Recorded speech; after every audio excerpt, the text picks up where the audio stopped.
my good friend Mike, who recently, when'd you get this car? April 2018. Purchased a 2018 Subaru Legacy. And I've been in this car a couple times, I've seen it a couple times, I drove it once, and today we're doing the ownership interview, what it's like to live with a Subaru Legacy, and I'm going to review it. Yep. So, first things first, what do you like about your car? Well, I like that it's a lot cheaper than the car I used to own, and it has a very soft ride, and honestly, that's pretty much it. That's it? It's a car. That's the only things you like about it. It's a car. No. There are more things, because you have rambled on for hours about how it's I have not rambled on. Yes, you are, defending your purchase. Okay, I defended. There are things you actually like, because it's not a horrible car. It's a well-optioned car. That's true. Okay, so I mean, for the price, I think it's one of the only mid-size consumer-level sedans that has all-wheel drive. It's not, the only other car in this segment that really has all-wheel drive. You're looking at either a Buick or a Ford Fusion. So you don't have too many options for all-wheel drive. You can't get a Malibu with all-wheel drive? Nope, you can't. I looked. You can't get an Accord of all-wheel drive. You can't get a Camry of all-wheel drive. Wow, okay. You can't get any of those cars in all-wheel drive. So you wanted all-wheel drive because you used to have an all-wheel drive car? Yes, I did. I was very used to, I had 4 straight all-wheel drive cars, and I really felt like, that was something I needed.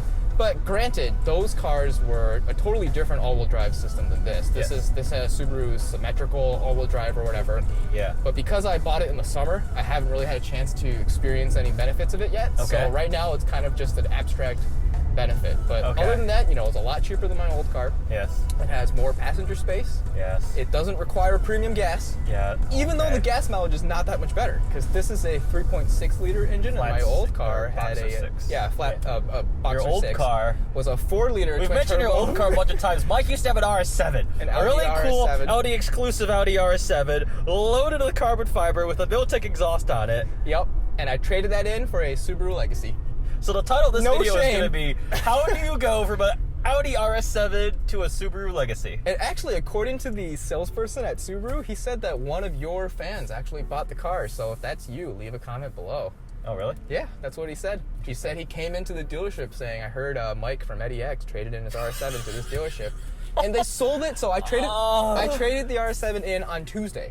Yeah. Wednesday morning, this guy comes in, and he bought it. So it was only on the lot for like 12 hours. Where's my commission?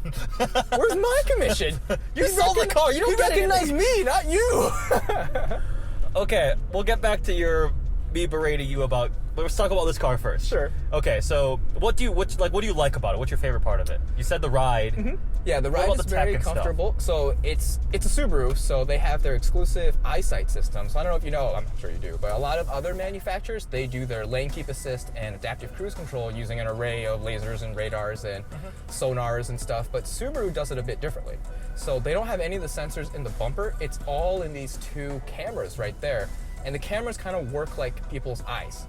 It creates a stereoscopic view of your surroundings. There's an SAT word, stereoscopic. Yep, so instead of just seeing like a normal camera where you don't have really any depth perception, the eyesight helps the car pace itself behind the car in front of it and helps it recognize lines in the road. I think better than even what my RS7 did. Okay.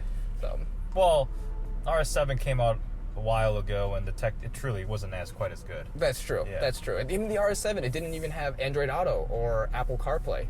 Granted, I haven't used either of those very much. What? Because I have an iPhone and I use Waze, and until iOS 12 goes final release in September, you can't use Waze on Apple CarPlay. It's the stupidest thing ever. I personally, this is a touchscreen, right? Yeah, touchscreen, 8-inch touchscreen.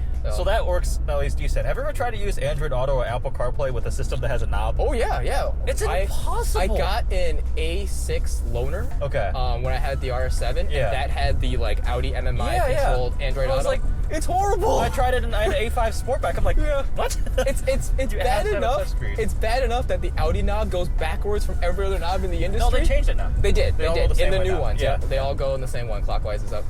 Clockwise is down. Yeah, but you're not allowed to talk about Audis anymore. We can only talk about Subaru. Focus on the Subaru. Okay. Yeah. Another thing I like, a lot of the other cars in this segment that I test drove, they have way too much in the center console here. Like the volume control is touchscreen. To change a radio station, you got to touch the screen. This car, it has a good combination of buttons and the touchscreen. I really like that because you change the radio station, it's got a knob there, a nice knurled knob. It's got the volume control, your climate control, all that stuff still has a tactile response. So, yes, actual physical buttons. Yep. I mean, it's clear and easy to use. Infotainment is all right. Yep. And All right. It's another just like thing. tiles. Okay. Another thing I actually like about this car is it's honestly very comfortable. Like, it has the leather seating and the leather trim, and the speaker system is surprisingly good. It's from Harman Kardon, and I've driven your i8 a number of times. I think that also has a Harman Kardon system, right? This system is better than that one for sure. It sounds really nice for the type of music that I listen to. I had the Bang & Olufsen system in the RS7. With the tweeters that went up. Yeah, with the tweeters that went up. I thought this would be like listening to music with tin cans over my ears. Yeah, but no, it's actually really good. It's got good bass response. It's not very well balanced from the factory. You got to do some tuning yourself. But other than that, I mean, so it's a very competent sound system. All right. I mean, so I will agree. Actually, the interior's not bad for. I mean, this the soft touch leather with the stitching on the doors and stuff. Honestly, this door panel is nicer than the Maserati I just got out of earlier this morning. Not even exaggerating. Right. Like, this is nicer than the Levante's leather. Interesting. Right. But don't get me wrong, you can't get that in a base Subaru Legacy. Okay. I think we should mention that this Subaru Legacy, I literally went into the dealership and checked every single box you can possibly get. Of course. Subaru Legacy. Of course, Mike, of course you would do that. But I did the same thing with the RS7. You know, like, this car has every single possible option you can get. A lot of people were like, why would you do that? It costs $36,000. You could have bought an A4 or a C-Class or what you also didn't know is Mike tried to buy the Subaru dealership first. He wanted to buy the entire store. And then he was like, oh, okay, I'll just buy a car. That is not even true, but shout out to the people at LaFontaine Subaru for being awesome. You guys are great. Oh, okay. Okay, so what do you dislike about this? Well, it has less than half the horsepower of the RS7. That is very, very noticeable. It also has a CVT. I think it's really funny that manufacturers nowadays, you know, they spent all of this time in research creating CVTs that weren't just absolutely atrocious, and then they put 8 fake gears on them. Yeah, why does this car have an M right here and paddle shifters? Well, because I think the general public has no concept what a CVT is and how it functions. Right, it's literally like a video game. They would lose their minds if there were no shift points. Yeah, I think people would not be able to function with that. So it's dumb. It's so stupid, and you can't skip gears. You know, it's not like you could go from one 7th to 3rd or something. Yeah. You're like, if you're on the highway and you need to pass somebody, you're in 6th, you floor it, then you go down to 5th, then you go down to 4th, and it like jumps through all the gears like a traditional slush box. I don't get that. Yeah. That's stupid. Oh yeah, I knew immediately. First off, the first time I drove it, I'm like, I hate CVTs so much. Yeah, and another thing is, it's a smooth engine though. It is. It's a very smooth engine. Doesn't have as much vibration. Just the V6. Yep. And it is naturally aspirated, which, for what it's worth, is pretty rare nowadays in this type of car. Engine response. Yeah. Woo, low end torque. Okay. Yep. So another thing I don't like that much about this car is it's kind of ponderous. The suspension is, you know, for all the comfort that you get when you're like taking an on-ramp, not even quickly. Like if I'm going on an on-ramp at 40 or 45 miles an hour, you can still feel the body rolling really hard. Okay. So, So this is leading me to my main question. Sure. Of how explain to me and the general audience why and what would lead you to trade in an epic Miltech exhaust equipped loaded RS7 for a Subaru, because every single person I've told, I was like, oh, you're a friend of an RS7, right? No, he's got a Subaru Legacy now. They're like, why? Did he have a kid by accident? I did not have any kids that I know of. How? So, I mean, okay, YouTube wants to hear me say, you know, my parents' money ran out, or my, like, Chinese... There were a lot of comments about that. You know, like, my family got kicked out of the triad or something, but no, I mean... honestly, I had been thinking about this for a while. The RS7 was a significant financial burden, and I was looking to buy a house, and as you know, I'm doing that very, very soon. Yes, congrats. Just like the amount of financial freedom that not having the RS7 has given me has honestly been a huge weight off my chest. Do I regret it sometimes? Sure. Every time I floor it from a light and I get beaten and I get walked by an S4 or even an A4. Every time I post a picture of your RS7. Yes, every time you post a picture of my RS7. I know every time you do that is just to troll me. No. No, I would never do that. No, but I just think... So you're being an adult. Yeah. Everything you're saying is the exact opposite of what I'm about to do in 2 days. Yes, exactly. I've already done. Exactly. So everything, I mean, I just, there was a time in my life when I would have done the same thing you would have. You're about to buy an R8. I was about to buy an R8, but I just, you know, I think it's one of the decisions, like even starting in January, I was talking to my girlfriend, I was like, I kind of want to get rid of the R7. And no. when that idea was first planted in my mind, I was like, maybe I'll get a new S4, or maybe I'll get a 340 or a C350 or something. Yeah. And you know, the more I thought about it, the more I was like, why would I get like a stopgap car? You know, that car would kind of be like really compromised. You know, it's not quite a high-end prestige flagship luxury sports sedan. Yeah. And it's also not like a base that you would really save money Gallant or whatever the Mitsubishis are called now. So, and I feel like I just thought, you know, this car has all the tech and safety features that I want. Yeah. And it still satisfies my desire to always have the top of the line whatever, because it's the top of the line Legacy. And it's honestly, I think it's really competent, you know? Yeah. Well, I think it's a tool now for you, just something to get from A to B to work and groceries on road trips or whatever. It is. And, you know, you guys and the other guys in the car chat that we have, you guys know that this is not the last Your car. life is safer. You guys like the sinusoid over stuff. He goes from Huracan M6 to a Ford Explorer Sport to a Ventador, and now he's about to get like a Kia or something. And I'm trying to get either a McLaren or an R8 after this. So you're gonna be okay with running Subaru Legacy and a McLaren or an R8 in the garage? I think so. I was thinking about that the other day. I don't know if I could, because I want my daily driver to have a base level of. For me, it's not.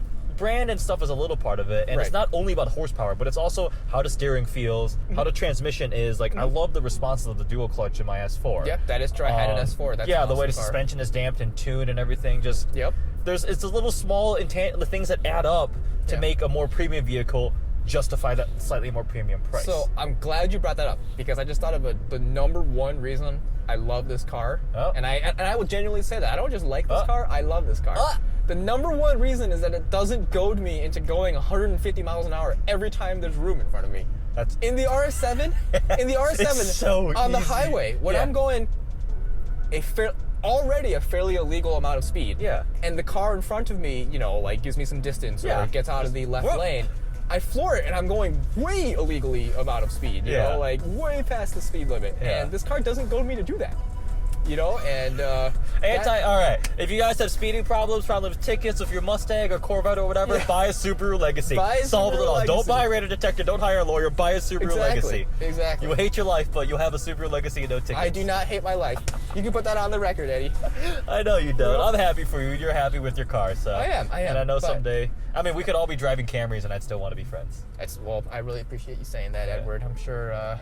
Except John would probably give me endless shit. I also think there's plenty of people on YouTube who are going to give me lots of crap, but I'm fully ready. I will be in the comment section. Everybody that I've told has just given me a blank stare or went, what the fuck? Or went, what happened? Like, they just cannot comprehend. Yeah. Even people who don't know cars are still like, but why? Okay, the RS7 also had a lot of miles. Like, it had, when I traded it in, it was like 64,000 Oh, really? miles. I mean, you drove it a lot. I did. I one put car. Like 30,000 plus. One car, so. Yeah, I did 30,000 plus miles in just that last year. Okay. And I actually drive a lot less, but for my old job, I drove a lot for work. Yeah. My girlfriend used to live Traveling further salesman. away. I'm not a salesperson. Sells door to door. That's how you afford an RS7. Yep. That's what I do. I just sell lemonade. But instead of, setting up a stand, I actually knock on people's doors and sell lemonade. Would you like some lemonade, individually? Sir? Oops, I'm going to run this red light here. Well, it's still yellow. It's still yellow. Oh, it's red now. A really long yellow light. Yeah.